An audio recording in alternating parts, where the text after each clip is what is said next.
has been so long. We are so sorry we ghosted you guys, but we're back temporarily for the time being.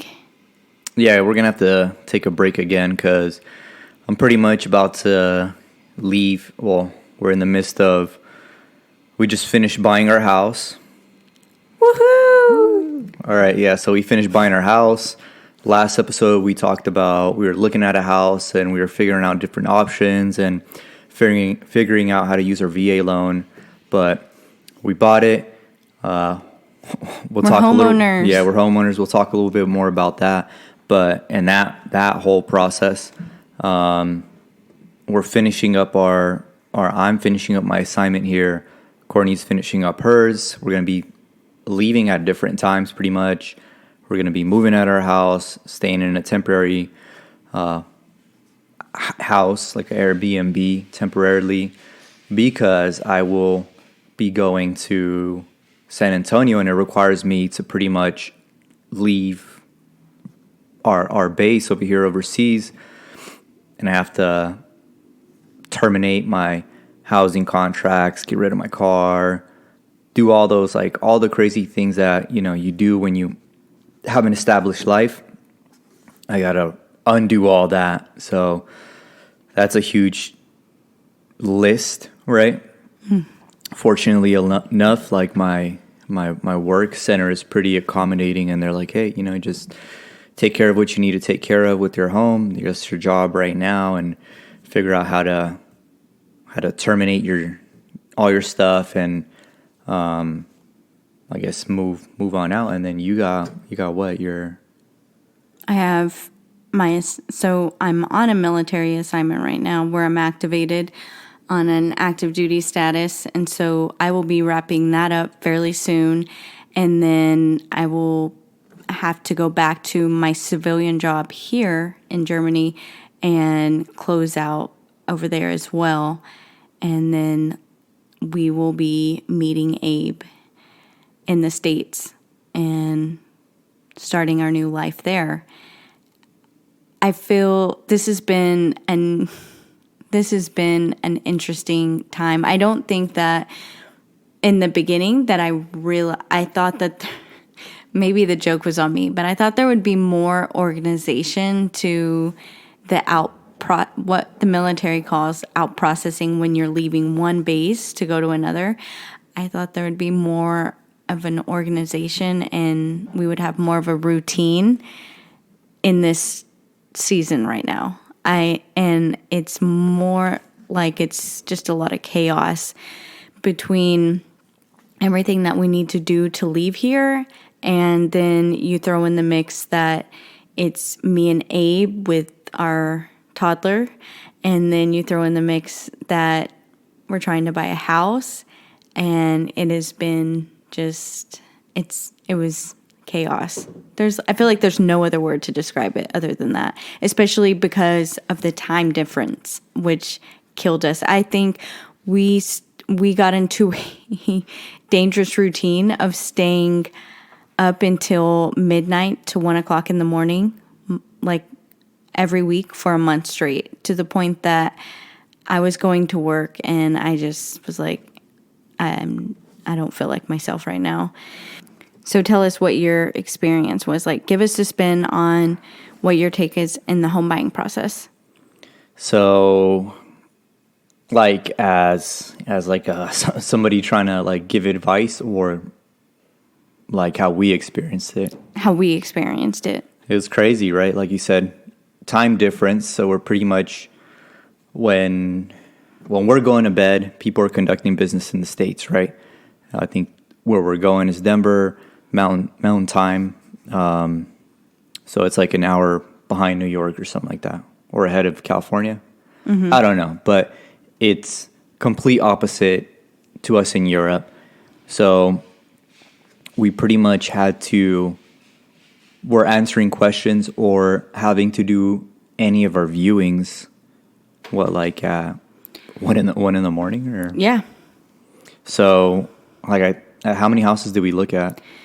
So we actually only lined up. We were really fortunate. There were a lot of pros and cons, you guys, but we were really fortunate that we only saw 3 houses until the third one was the house that we ended up. Okay.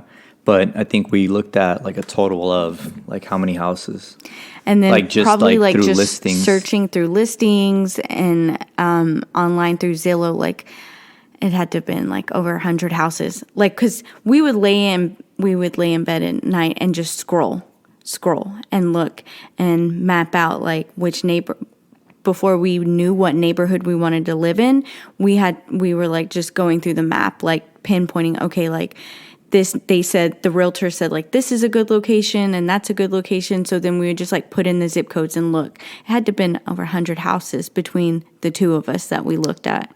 And it was unique because we've never even been in any of these neighborhoods in Denver or know what the lay of the land is or what's close by. Like, thank God for the internet. Like, this wouldn't happen without without the World Wide Web, right?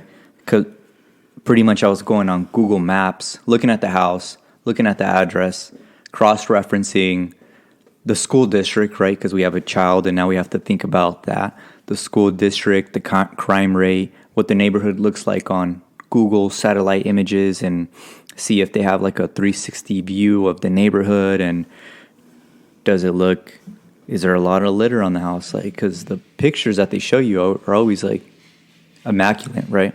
The best ones, yeah. Yeah, and when you start touring them, like on FaceTime or something like that, they look completely different. So, like you said, we were looking nonstop at different neighborhoods, and we were in a predicament too, right? Because I'm going to be working out of North Denver, and you're potentially going to be working either east of Denver or like on the base, which is in Aurora, which is like West Denver, pretty much, right? Mm-hmm. I think also another thing that, looking back on this process, that we realized was such an adulting moment, you guys, like such an adulting moment. But being that we're not just a young couple, and being that we already are an established family, it was... I mean, we're technically like we're a young couple. Okay. We're hip. No, I'm just kidding. All right. I mean, like, we're not... would you say like a single couple? Like, we have a family. Like, it's not just me and you. We have a child. Oh, yeah. Like, so if it was just me and Abe, this would have been a whole other ball game. There would have been a lot less stress and a lot less responsibility to think about. See, but then also you have to factor in the, like, okay, yeah, you can live in, like, we live in an apartment right now because we were in this space where we were transitioning, right? So, like, we had not yet had a family yet. So I had this apartment way before we had a family, pretty much, right? So just call it what it is. It was my bachelor pad. But obviously our family grew, and we had to pretty much like now turn this loft apartment bachelor pad into like a family home. And then, like, I think about if we were in Denver and we were buying a house, or we bought a house in downtown Denver and we were living in like some sort of no patio, no backyard type situation. And now, like, we're thinking about obviously moving towards having a family, or, like growing our family. We would have to think about those factors regardless, right? Like, we would have to be like, oh, okay, we need to buy a house. We need to buy at least a 3-bedroom house for an extra for our child's room. And then, I don't know, I guess it's good to have space or something like that, right? But you still have to think about those things, right? Or we just wouldn't. I don't know. I guess you wouldn't, right? I don't know. That's just, I mean, like, we're not really at that. Those are all big decisions, right? They are big decisions. But then you're kind of like thinking in the terms of like the future. But, like, that's not there. Like, this is literally here. You know what I mean? Like, we don't have any room to make mistakes. Like, we have to make sure it's in a safe neighborhood. We have to make sure it's in a good school district. So that was what I meant by saying, like, it was such an adulting moment, because it's like I feel like when you buy a house, like, you're at a fork in the road where it's like, are you which way are you going to go? Do you want to go with a cheaper option that's a fixer-upper?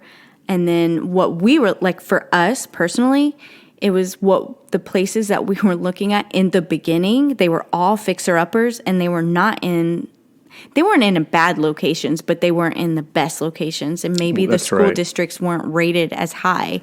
Yeah. But in our minds, we were like, well, this is a safe zone, like financially. It felt like this is safer to go with the lesser option, right?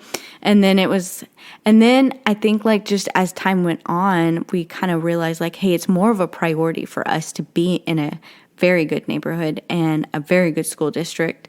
And we need to, make those decisions on how are we going to make this happen.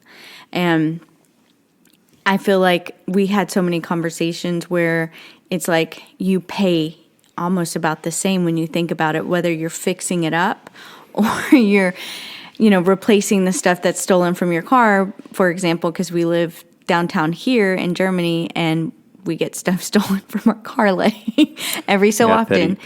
Petty theft is a big deal. So it's like you're going to pay, right? Like you're going to pay whether you think about it that way or not. But for us, it was just the better option to make sure that we are in a safe neighborhood and that Levi's in a good school district. So that's the part where it's like it was the big adulting moment where we have to think about all of those things that are coming into play for our child's future and, our future.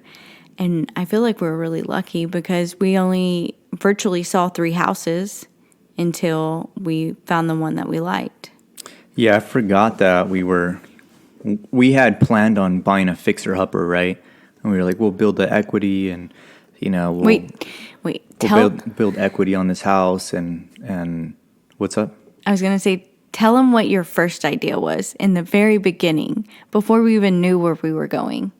Do you remember? No. So Abe had this idea because we watch a lot of like home renovation shows, and he was like, what if we buy land and live in a camper and build our house for a year? And I was like, I don't know that I can do that. Like, I do a lot of things. I don't know if I can do that. Well, you got to live somewhere, and then you don't want to pay double mortgage, right? No, because it makes sense. Yeah, you would have to. Initially, I was looking at in Santa Rosa, California. There's a section of they're like devastated by a really, really big fire, right? And they kind of like leveled like a whole section of I guess the city, right? So they had all these like open plots of established communities that were kind of burned down, and then I was like, do I want to buy a house where it catches on fire? But I guess that was kind of rare, but it seems like it's more reoccurring, or it's happening more and more. But anyway, my initial thing was like, we'll buy a house, we'll buy the land, we'll build the house how we want it, we'll get a builder, and then we'll get like a fifth wheel, park it there until we can, because you have to pay mortgage on that land, right, while they're building. So I believe you have to buy the land and then get it. I don't know. I think you have to buy the land and then start the building process. The whole transaction. So I was like, we'll get the camper, like a little 2-bedroom camper type deal, and then we'll have a backyard. It'll be our land and everything, but we'll just be living in this camper for a year to save costs instead of like paying a mortgage and renting a house or apartment. And rents in California are stupid expensive, but I totally forgot that we were trying to do the whole fixer-upper thing. We were gonna start from scratch, and we're gonna do the renovation process and all that stuff. And then I really started thinking about the whole thing, and I was like, I'm only gonna be in this house for like 4 years. Like, do I really want to spend a year of my time renovating this house? And I'm gonna be becoming a recruiter, so I'm gonna have a big workload. I think, I don't know how it is over there, but I might have a big workload. Am I going to have time for all these projects? And I think that answer was like, no, we're not. Right. Mm-hmm. So, and then we ended up moving to the neighborhood that we picked. Yeah. So we were really fortunate that our realtors, I really I like them so much. You guys, if you're listening and you're in the military, like you guys have to look up pay it forward, PCS pay it forward? PCS pay it forward. I think there's like one in every major base or city or something like that, and they hook you up with everything. Like they have real estate agents that are, I would almost say, vetted through the military community. Like it was a bunch of people are like, I highly recommend these people. And Definitely. then they always say like, use a local lender, right? To work with you and things will happen better, especially in this market. Like, I guess you definitely want to use a local lender or, where people kind of already know each other and get the process rolling and stuff like that way easier, and everything's a lot easier to work with. So I know for us, they hooked us up with our lender, or they were like, these are recommended lenders. You could use your own, but we recommend these people, and I was like, all right, I'm gonna trust them because they're I guess established, or they're They have vetted. reputations. They have a good reputation. That's the word I'm looking for. They have a good reputation, so we ended up using them. Highly recommend. I think it's like Candace and Amy and Amy. So if you guys are going to the Amy Z team, so yeah, if you guys are going to Denver, look them up. We definitely can vouch for them. They went above and beyond, you guys. I mean, like they really did, and they they were accommodating to our schedule, which was like very much so. It was a give and take. Like some days I would call them super early, right, and they'd be responding back, or some days they were like, "Hey, I have this house, but we'll do it on the weekend. You guys don't have to stay up until like 1 a.m." I think one day I was like, we were having kind of like a consultation, and I was like falling asleep, and it was because a lot of information. Hopefully they don't listen to this. Well, I mean, it's the truth. Like it was like going over a contract, so it's very dry and stuff like that. And I'm like, it's 2 a.m, and I'm like trying to stay awake. But that's one of those. It's like one of those added. I don't know. It was like I like that they were very thorough. They explained everything, and they explained everything prior to everything. So then, when things are moving really, really fast between all these different parties, the lender, the other seller, your real estate agent, the other real estate agent, all these different entities, and then you and your spouse, and you already kind of know, like, all right, this is what I need to be signing this, and everything done digitally, right? We just got on our phone and put a little signature, e-signature, and we sent it off, So for us, let's talk about that, what that looked like. So I think how it worked was when we did the episode with you guys, the first episode, right? We had just kind of were barely getting our toes wet with everything. We had just had the consultation with them, and that was it. And so at that point, things were we really... We didn't even know that if we were going to buy a house. We were like, are we going to buy? Or are we going to rent? Like, is this something we can even still afford? Or what's no what idea. Are our options? So, no, and the neighborhoods. And yeah, we barely knew anything. And now I feel like I'm a pro. And then we had the consultation, and then we just after the consultation, we just started looking. And when we finally found like one house that we really wanted to look at, they scheduled it for us. And from that moment on, that was like when everything just hit the ground running. And we would be taking calls, right, like after work, because we can't talk to them during work. And thankfully, because of the time difference, everything just happened after hours. But it would be like we would come home from work and be trying to do dinner with Levi, like get him fed.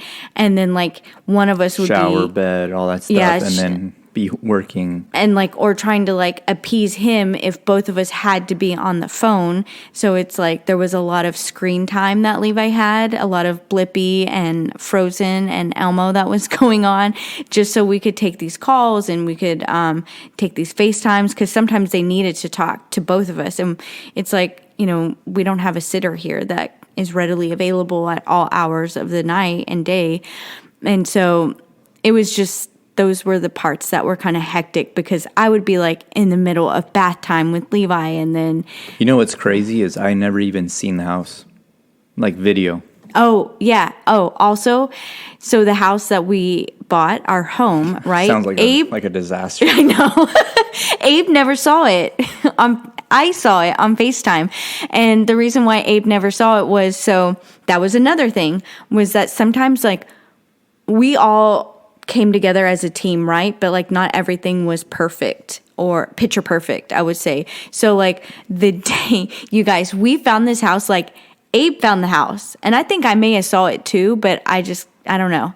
But he was like, hey, look at this. And I was like, fucking love it. Call him now. Sorry, I got a little excited. Okay. I was like, you better call him now. Because there was one house that we saw that we absolutely loved and had a mountain view. And we literally sat on it for like 5 seconds and it was gone. So I was like, Abe, don't fuck around. Call him. I can't call him right now. You call him. He called him. We scheduled a walk through of it, right?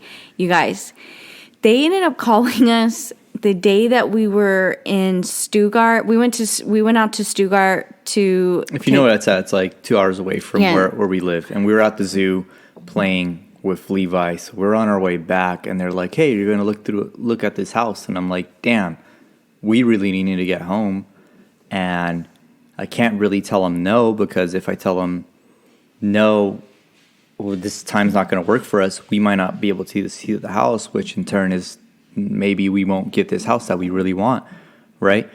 And yeah, so I'm like trying to beat the clock in terms of like get back on at a decent hour for our son that had just been out all day at the zoo and he's all sweaty and he's hungry, and then also do this viewing, right? So I did the viewing. Abe drove home. And Courtney was like, "Do you want to see it? Do you want to see it?" And I was like, "No, I can't." I'm like, "No, Courtney, I can't. I'm driving right now." Like, I would like be peeking over and stuff like that, but I'm like, dude, I don't want to get in an accident right now. So let's just set the scene. Like, let's be real and set the scene. Here, it's unlimited like speed limit. I'm driving, and Courtney's like, "Here, look, isn't that nice? These cabinets." And I'm like, "I don't fucking Courtney." Like, I want to be here, supportive, but like I don't know. You know, I was trying not to let you feel left out. So I mean, I was kind of peeking over, and I was just like, okay. But paint the picture. Like, here we are in our family station wagon Audi, and Abe's going down the Autobahn, and we're FaceTiming to see our house in Colorado. I mean, it doesn't get any crazier than that. Luckily, when our realtors like do a FaceTime through a walkthrough with these houses. So the reason why I want to mention this is because actually, like, I just thought, like, you know, that I know nothing about this whole process. Like, for me, I'm like, this is Abe's world. Like, this is everything Abe knows. Just about like PCSing and all this stuff. So like, I always kind of thought that like when you mentioned the PCS pay it forward to me, I thought maybe it was like something that everybody knew. No, it was recommended from another one of my buddies, co-worker that purchased his house in Colorado Springs, which is like an hour and a half away, and he was like, look, like, this was mine. I can give you the number to my realtor. She was really good, but they might have one in your area. And I was like, where'd you find it? He's like, Facebook. Join a Facebook group. And I was like, I gotta start my home buying process through a Facebook group. Like, I was like, really weird at first. This is odd. And it was weird too, because like I joined and instantly somebody was like, "Hey, what's up? I'm so and so, blah blah blah." Like, and I was like, "Oh, okay." Like, I was kind of like weirded out. And then the group was like so small. It was like obviously the people that are only trying to buy houses, you know, which is like 200-300 people, but 200-300 people trying to buy a house is a lot of fucking people, you know? It is, yeah. So, yeah. Going back to what I was saying was that when they FaceTime us, though, they're like very thorough. Like, they're like, hey, I want you to see that there's a chip in this wall, or this was, you know, this wall is caved in a little bit and they painted over it to try to hide it. Like, the smallest things to the biggest things that don't even matter. Like, things that matter and things that don't matter. And so that's what made the process comfortable. It matters too. Well, it doesn't matter, and then it matters too, I guess, because before, I guess, you you would ask like, hey, I need it move-in ready, like these chips, these bumps, these scrapes, like I need them painted, I need this done, I need the carpet cleaned, so on and so forth. But this market is like how you write your contract is like a huge thing, right? It's like we'll cover closing costs, we'll ask over appraisal value, and we'll get into that. But I don't know, what was the other thing? Oh, well, housing inspection, like we'll fix everything other than health and safety, something like that. And Colorado has like a specific thing where they have radon testing, which I didn't know what it was, but I guess it's like some sort of natural gas thing. I don't know. Emission from the earth. Emission from the earth. I guess it's everywhere, but because if you have a basement, I guess these radon levels, because it's in the ground, you want them to be low, and there's like systems to mitigate all that stuff, but you have to do a radon test, and if it's too high, like you got to fix it. So that's like a health concern, right? So we had all these things that we had to pretty much figure out and do and convey and figure out, is this house move-in ready? Are we willing to take all the small blemishes in the house, right? So they got to like you said, annotate or show us and be like, this is it. It could be something minor. Like I think our house was missing a lock. Maybe they took it out for like the young child or something like that, but they were like, you're gonna have to do this on your own. And I'm like, yeah, okay. I feel like what we know now to how it started and how it ended is like we're so much more knowledgeable.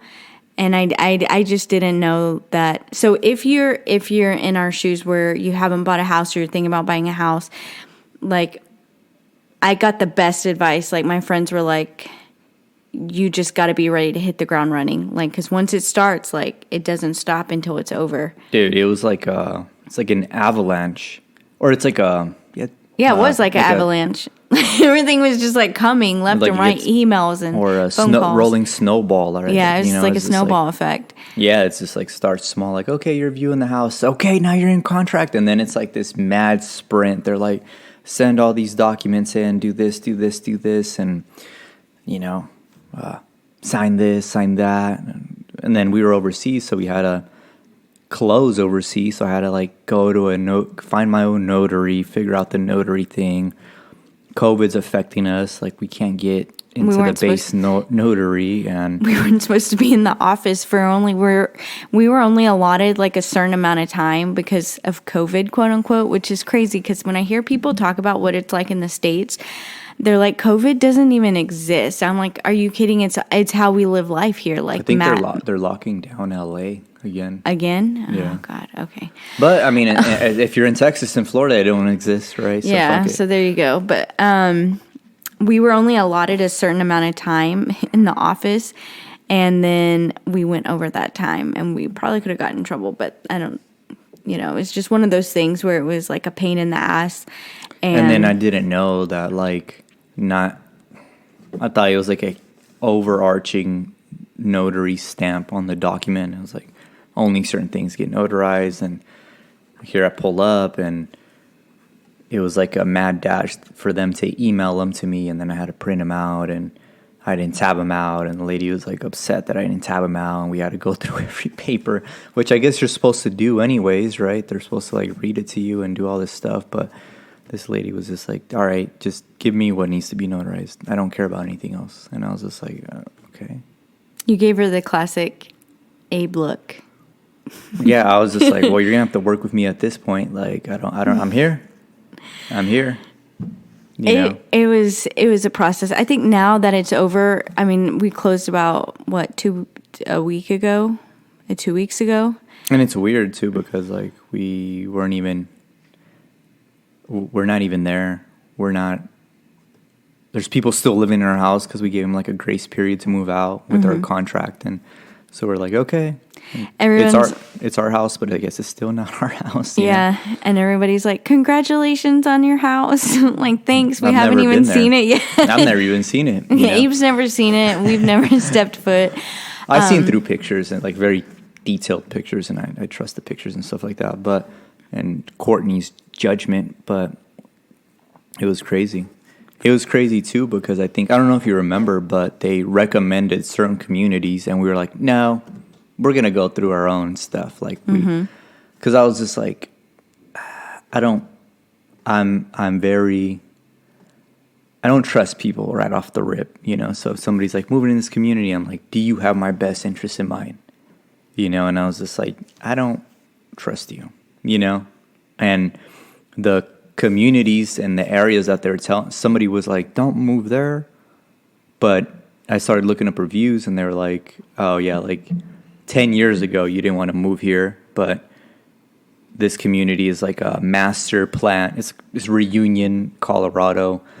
It's like a master plan, whatever that is, a master plan built community where it's like 42-acre park, like everything matches, all the houses are like a part of this like certain aesthetic, and there's like it's like this homeowners association on like steroids pretty much, right? Like, and they have everything like laid out, like these are the businesses we're gonna have, these are the schools that we're gonna integrate into our community, which we ended up finding out we have an elementary school across the street from our house. So it's kind of like added bonuses, right? Would you say that we manifested this? Yeah, I don't know. No, because like I was like anti against trying to move into this community, because I was like, I don't trust you. Like I don't trust that you have my best interest in mind. But come to find out, I'm like, it's almost like I did all this work and we went full circle just to go back and be like, oh yeah, you are right. Like this is the community I probably should be in. I should have trusted you at the beginning, you know? Okay. Well, I feel like I manifested this because... Did you know about this community? No. And I didn't think that we would be in a community like a homeowners association community on steroids. Yeah, I'm like, watch out, here we come. Pool, a red barn and a 42-acre park. And, you know, everybody's like, hey, we're a family. And I'm like, yeah, we're not those type of people. We're not those type of people. Are we becoming those type of people? Yep.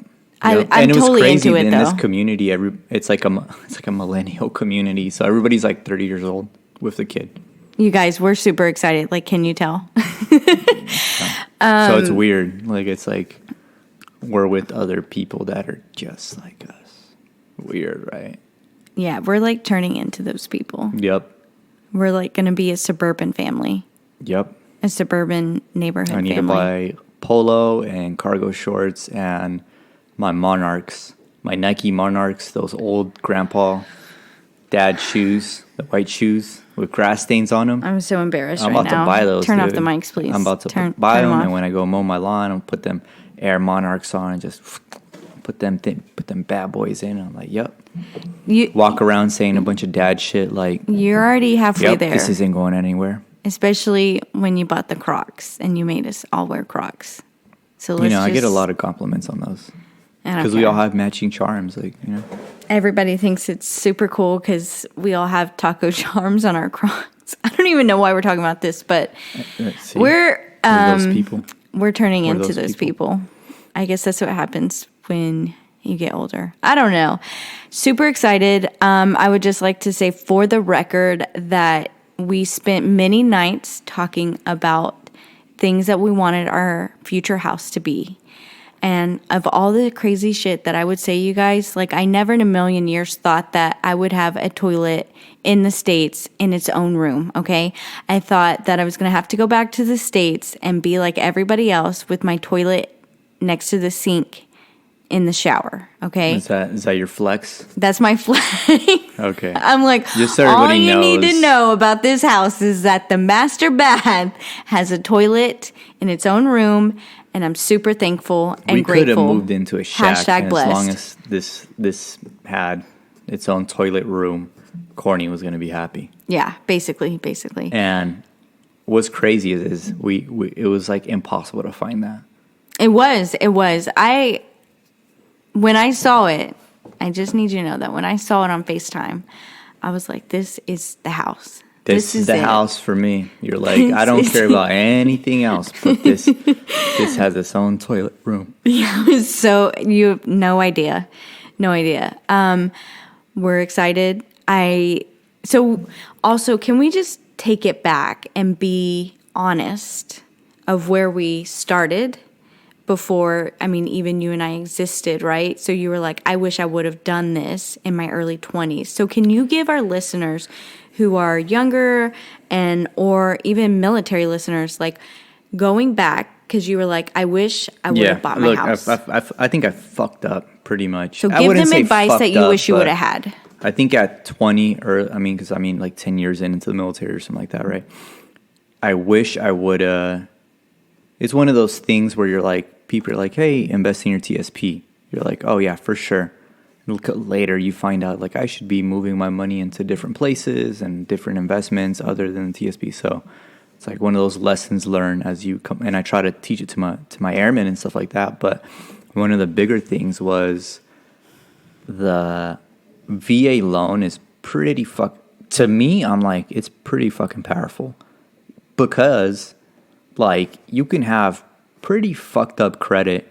And I think the minimum, I mean, the interest rates are great right now already as it is, but the minimum like credit is 640, which is like a horrible credit score, right? But as long as you have a 640, you can qualify for a VA loan and get a pretty decent interest rate, right? Depending on your state, right? You pay earnest money, which is like just to secure the contract and everything, and that can go towards other expenses later on. But you don't have to put anything down. Like there's no down payment. There's certain like parts of the country or other lenders that would require you, if you had fucked up credit or something like that, to put down some sort of down payment. Like, hey, you need to put down 20% of this home value.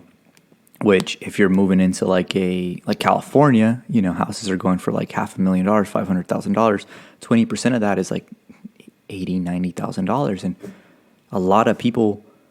I mean, the average American is like $20,000, $30,000 in debt. So how are you going to come up with $90,000 cash to meet, you know, to verify that you're good for your word, or, you know, on this house or whatever. So there's that, but you don't have to give a down payment. You don't have to pay closing costs, right?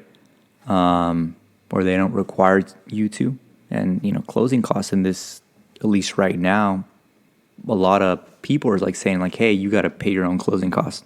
Like before they would cover the closing costs, but now it's like almost standard practice. Like, hey, or I feel like you probably won't get a house. You know, you won't win the bids into your house that you want to buy.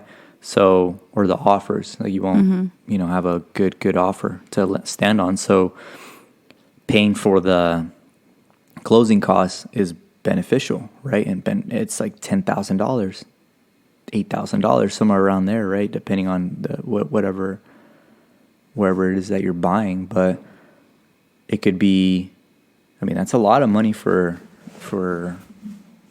a single family if you have one income trying to make it. Like you really have to strategize to get to this point, you know, if you're not really a savvy investor or, you know, shit like that. And even for us, you know, it's like, I think we had to go over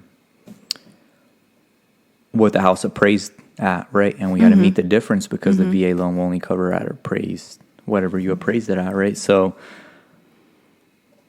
you know, you have to have like a cushion, right? But I wish I would have leveraged long story short, I wish I would have leveraged my VA loan as a young man, like at 20, 21, bought a house in wherever I was at, a duplex, and kind of did what is it called? They call it like a house hacking, mortgage hacking or something like that, where you buy a duplex, both units, you live on one, and you're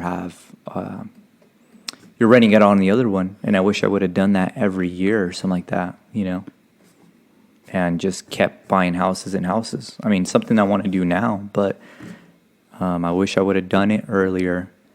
And I guess kind of the more time that you are in real estate, as far as owning your house, like you will make money on it. You'll build equity, and time is money. So this is true for the real estate market. So also, you guys, if you're not following, what's the Facebook page that we were on? Air Force Passive Income? Like active duty passive income. Active They duty talk passive about income. that a lot. You guys, if you're military, I mean, maybe, I don't know if you can join if you're not, but if you're military and you're listening, get on Or that a page. veteran or something like that. A veteran, like, get on the page. Because since we started this process, I've had so many I've just been through my own, like, personal financial journey, which we all have by the time, you're our age. Like, it's a roller coaster. Like I told Abe, nobody just goes up and up and up and stays up. Like, you go up and you go down, and you hit big, and then you hit hard times, and you learn lessons. And I, like, have really been, like, opening up to people at work and, like, talking about, like, real estate and buying a house and, like, what that process looks like. And, like, hey, what do you guys do? Have you bought a lot of houses because you're older in your career?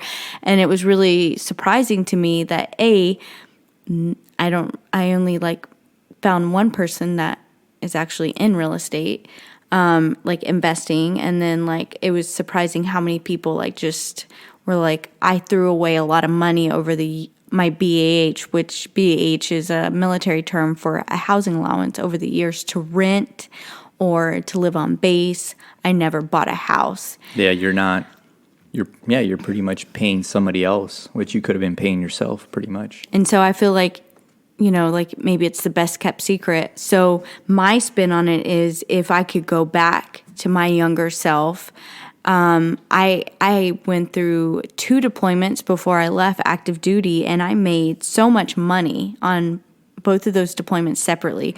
And in my brain, from my upbringing, my thought process was, invest in the car that you have, because that's what you can afford with the money that you have, and you can keep that and build from there. But if I could go back and do it differently, I would invest in property and just pull on whoever I could at the moment for mentorship to do that. So that goes for, like, all our military listeners. Like, when you take those deployments and you come home with all that money, invest it in real estate. I've met people, like, we're pretty, like, open within people that I'm gonna say where, but so I don't want to hang people out to dry. But I was talking with an individual, and they're like, yeah, like, I got a bonus and I deployed, and I came home with like $50,000, $60,000, $70,000, right? And I was like, would you spend it on? I think this individual was like, I think I've got, for my deployments, total, like, money that I've earned, cash and stuff like that, like $100,000. And I was like, what'd you do with that money? Like, you bought a car? Would you spend it on trips? He was just like, nothing. He was like, I bought a car, totaled it, spend it on knickknacks and, trinkets and shit like that, and shit that I didn't need, and just blew it eating out, going out to bars, shit like that. And he was like, and now I don't have shit to show for it. And I was just like, damn. And I mean, that was me to a certain extent. Like, I deployed and then come back, and you're like, all right, this is a good time to pay off my debt. And you pay off your debt and your credit cards, and you're like, what now? And buy a motorcycle, it's like the typical military thing to do, right? Buy a new car, buy a motorcycle, go fast on it. I don't know. And then it gets old and you sell it, and you have nothing to show for it. So I wish there's a lot of people, I think, in that predicament that don't even realize that. They don't. And that's why I wanted to mention that's been our biggest lesson this year. Like, what are you worth, Like, if you're like $30,000 in debt with the car and you have $10,000 in the bank cash, like, what are you doing? You're still negative $20,000, yeah, right? What are you doing with your life? And then I feel like that's like a bad debt. I feel like real estate debt is a good debt. Some people would say it's not, but yeah. It's a good gamble. It's a good gamble. Yeah, because there's Especially at when least you're a return of investment there. when you're in the Kinda. military, like certain things don't really necessarily apply to you when they apply to the rest of the economy. There's not a lot of financial knowledge in the military community. It's like, I think we always talk about like dysfunctionalism within your family. You only know what your family will tell you, and it's like your military community family. Like if they have never been mentored in that way, how are they going to mentor you? And a lot of people, yeah, they're going to be like, yeah, do this, put it in a TSP or do this, and they're like, all right, well, what next? Like I had people tell me like you should buy a house, but it was just like at that point in my life, I was stationed in Jersey, and I was like, I don't want to come back here, but I should have just bought a house, and even if I didn't want to come back there, it would have been a property that I used my VA loan and lived, and then left, and then hired somebody to take care of my house for me. Lesson learned. Lesson learned. For sure. Feels But good, though. it does feel good. What doesn't feel good, though, is our son is German. And this is the only life he's ever known, if you think about it, being in Germany. And now we're going to have to move back and tell him, like, hey, we don't actually live in where you grew up as a baby. Like, you're going to have to move and go somewhere else. So this is the part where him being a military child really is going to come into full effect. And I feel like we kind of feel it now because we just got back from one of our trips, and the entire plane ride home, it was, I want to go home. I want to go home. Yeah, I was like, oh, dang. And he's like becoming that age where he knows this is his home. Like we pull up and he's like, I want to go to my house. I want to go to my house. I want to go to my room. And we're driving through different locations. He's like, I want to go to my friend's house. And it's crazy because our son's like 2, but he knows the streets and what streets to turn on to go to his friend's house. He's super smart, by the way. But yeah, he is. He's pretty smart guy. So I thought that was crazy. And he's on the plane ride. And he's like, I want to go home. I want to go home. And he knows that he's like becoming aware of his surroundings, and he's like, this is not my house. Like we stayed in Airbnb in like Capri, Italy. We went to go vacation there, and it was really nice. It was really accommodating and everything, right? And they even had a little courtyard for Levi to run around and stuff like that. But he was just like, no, I want to go to my room with my toys in my house. And we pulled up, and he's like, that's my house, So it's gonna be weird. Like, hey, all this stuff that you're used to living in Germany and you being German, like he says he's born in Germany, like it's on his passport. Like I think we came to Germany one time from the States, and they're like, oh, your son is German. He's a German. And I'm like, I guess so. Like, yeah, it says it on his U.S. passport. I never thought about that, So it's gonna be a whole different experience for him doing this whole moving thing. How does that make you feel, knowing that that's what you're creating or we're creating for him? I remember people would say like, oh, I don't want to move. Like, I'm going to stay here. And for friends and family, they have an established home, and, I don't want to move my kid again. And I used to take that very lightly. I'm like, who cares? Like, what does it matter? But now as a parent, I see that it affects kids differently, like in a huge way. You're like, oh, like he has his own little group of friends and stuff like that, and his friends he's not going to be able to grow with his classmates, which he'll probably won't remember them, right? But you're like getting emotional, huh? I am. I'm sorry. But he's not going to remember. I mean, how much do you remember when you're 3? Bits and pieces, but there's a level of comfortability that he knows. And they say like kids will regress when they're like out of their comfort zone, and parents are away and their new environment and stuff like that. So I worry about how things are going to affect him. So it's just interesting because, to be really honest, like until you said it earlier today, I didn't even think that it had crossed your mind.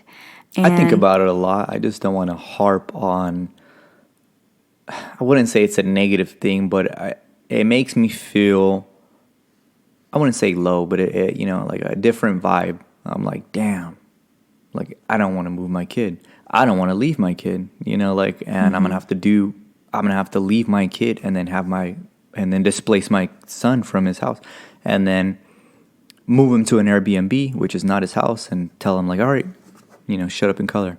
No, you don't have a room anymore.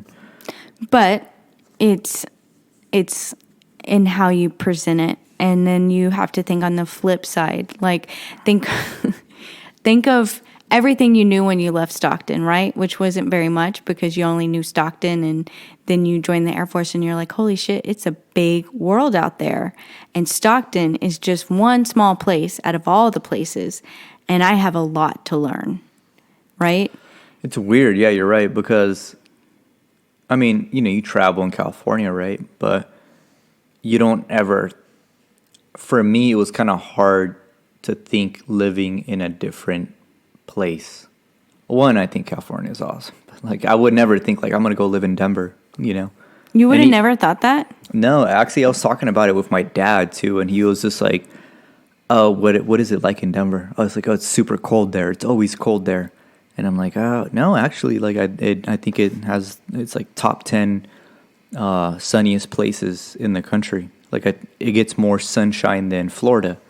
And he's like, wait, what? And I'm like, yeah, like, I guess because you're so high up to the mountains and you're like in a valley and all these like kind of, you have like a microclimate, like the weather there is pretty decent. It does snow and like you get they say like spurts of like cold fronts coming in and out, and the weather could change drastically from one day to another. Like it could snow one day and then be like 40, 50, 60 degrees and sunny the next day, So I was telling him that, and he was just like, oh, that's crazy.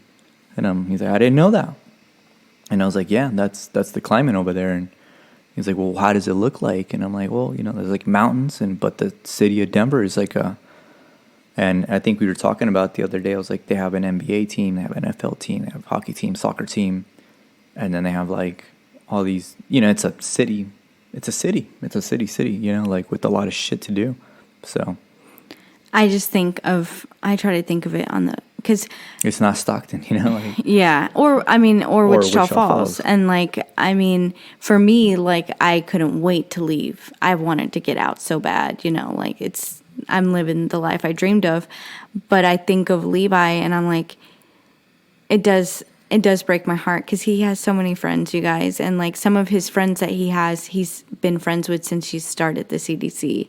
And so that's also unusual that so many of us would be on the same tour length and see, just to see these kids go from infants where we were new moms who had not a clue as to what we were doing or if we were feeding our baby enough to we're on the playground watching our toddlers run and yell at each other and climb up, the jungle gym. They're eating cookies off the floor, like, yeah, all right, whatever. It's incredible, but I try not to stay in that space or that mind frame because I'm like, Levi's gonna learn so much. He's gonna learn so many things that I never learned either never have learned, or he's gonna just progress so much further than I did into what, like I was like 20.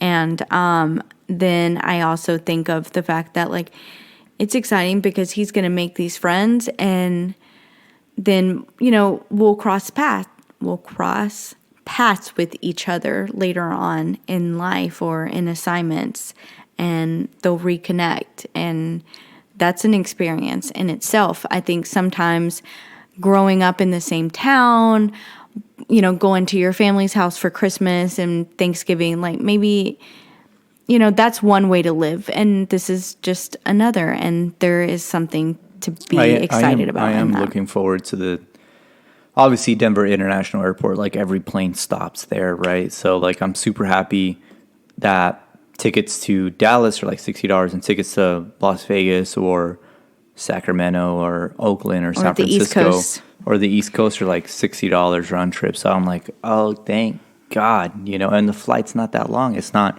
going to be a 14-hour flight or 12-hour flight direct if you go. Honestly, it's godsend, you guys. Yeah, it's like, oh, it's a 2-3 hour flight. Like, I'm cool with that. I could swing that on a weekend, like before I wouldn't. I would be like, oh no, that's a lot of work. And now I'm just like, oh, 2-3 hours on the plane, like too easy. Like I'm there. Yeah, I'm thankful because I need to be on an airplane. So, like, that's how I live my life. Like, when I want to get up and go, like, that's what I want to do. And so, like, I'm thankful. I guess it's the ideal place. Denver would, now that I'm thinking about it, you have like kind of your family on the East Coast that you want to go visit. You have your family in Texas, and then you have family now in California. So, like, smack dab right in the middle. We can go to Minot. No, I'm just kidding. I'm like, wait, what? No, I guess, yeah, we got smack dab in the middle of the United States, kind of right, like Colorado. Yeah. Colorado's like in the middle of the United States. I would never thought that I'd be buying a house in the middle of the United States because I've always been like, oh, I got to be by the water. Like, Yeah. I got to be able to drive to the ocean, like an hour, 2, 3, 4, 5 hours. Like I can't do this landlocked state, but I'm kind of cool with being landlocked in Denver.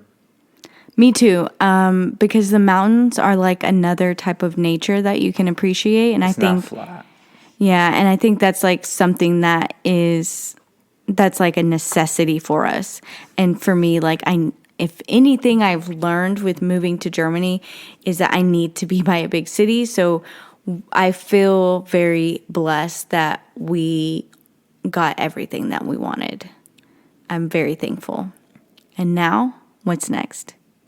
We got to move in. We are pretty much going to pay mortgage on a house that we're not living in for like a month, 2 months, right? Which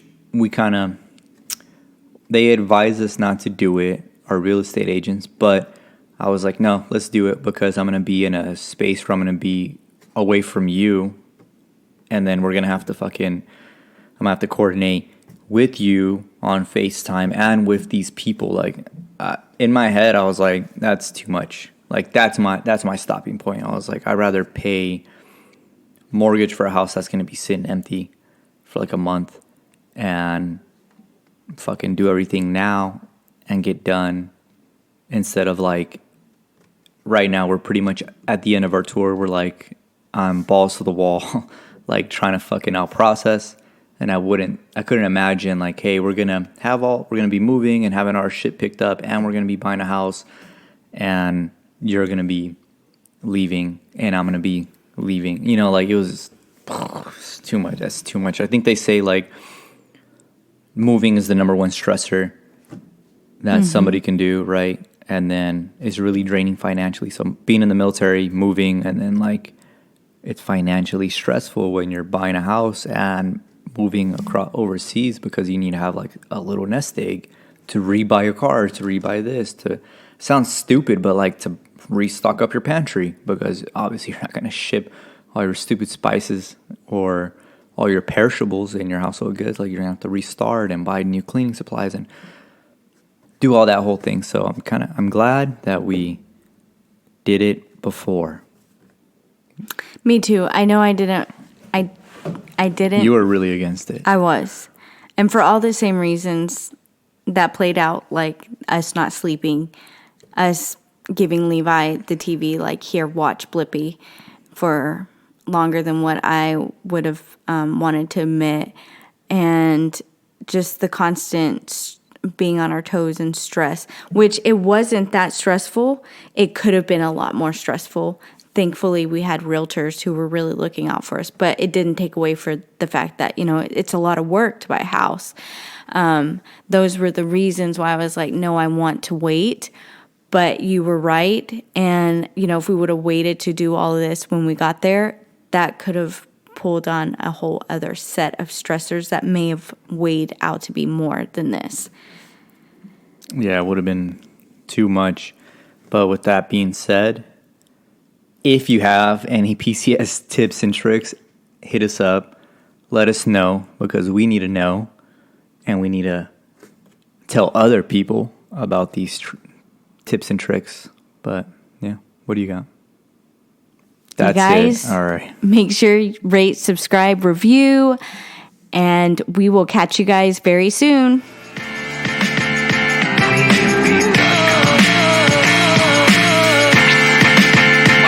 All right, guys, thanks for listening. Stay gold.